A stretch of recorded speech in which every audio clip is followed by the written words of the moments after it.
Jim Fantauzzo's presentations are excellent. Very stimulating presentation. They provide a good background for anyone who's trying to develop leadership I skills. think Dr. Fantauzzo is very inspirational. I enjoyed his presentation so much that I'd like to see him come speak to all my sales force. I highly recommend them for anybody who's looking not only to develop their leadership skills, but also to develop teams. Because people are happy.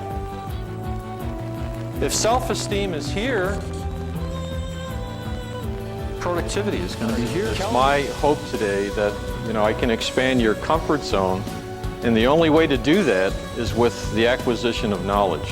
Okay? We need to invest time and training and sharing information with our teams to reduce uncertainty. That is clearly a critical part of leadership. Sharing of information, training people within the group, and exceed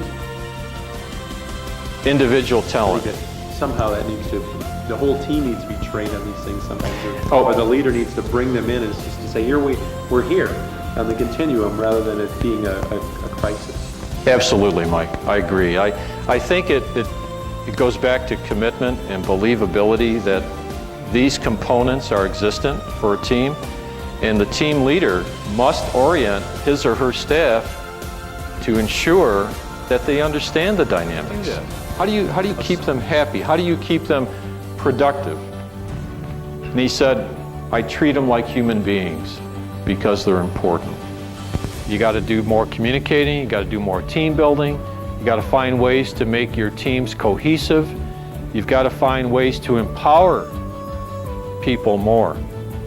The importance of managing and leading is that the leader must understand the members of the team, strengths, and areas to be improved upon. If he or she understands that, then they know how to build each team member to be a very productive and cohesive team. And part of it can be recognizing behavior measurements regarding self-esteem. It comes under the umbrella of leadership to move it forward to what I call giving it life. You have to find ways to give the vision, mission, and leadership life.